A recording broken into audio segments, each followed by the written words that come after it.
আবারও হিন্দু মুসলিম দেখে উচ্ছেদ শুরু।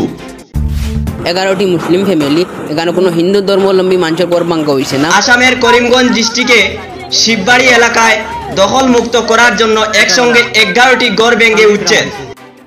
সেখানের স্থানীয় জনগণের মত অনুযায়ী প্রায় 11টি গড় ভেঙে উচ্ছেদ করা হয়েছে। সেখানে থাকা হিন্দু ধর্মের মানুষের উপর উচ্ছেদ করেনি সরকার, শুধু মুসলিমদের উপর চলিতেছে উচ্ছেদ অভিযান। হিন্দু সম্প্রদায়ের অনেক লোক রয়েছেন, কিন্তু সেই হিন্দু সম্প্রদায়ের কোনো ধরনের উচ্ছেদ হচ্ছে না। ওনারা সবাই মুসলমান সম্প্রদায়ের মানুষ। সম্পূর্ণ ভিডিও দেখে নিন আর Raj HK TV YouTube channel and Facebook পেজকে ফলো করে রাখুন। আপনারা যে ভিডিও দেখা যে গড় ভাঙ্গা ওর, এই ভিডিওটা হয়েছে আসাম করিমগঞ্জ ডিস্ট্রিক্ট দোহালিয়া শিববাড়ি এলাকাত। অন্য 11টি মুসলিম ফ্যামিলি আসলো। এই মুসলিম ফ্যামিলিরে আজ থেকে 3 দিন আগে নোটিশ দেওয়া হয়েছিল এই জায়গা খালি করার লাগে।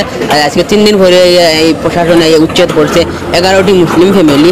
এখানে কোনো হিন্দু ধর্মাবলম্বী মানুষের গড় ভাঙ্গা হয়েছে না। আমরা করিমগঞ্জ ডিস্ট্রিক্টে আজকে 2 জায়গায় উচ্ছেদ হয়েছে। সাগেগাঁওয়ের পাহাড়ের উপরে যে একটা হোটেল দেখতে পারে জনতা হোটেল, এই হোটেলটা ভাঙ্গা হয়েছে বিল্ডিং। আর সাগেগাঁওয়ের নিচে অন্য 4টা-5টা মুসলমান গড় ভাঙ্গা হয়েছে। আরও দেখা রাস্তাত পুলিশ প্রশাসন মানুষে অনেক ভিড় লাগাইছেন।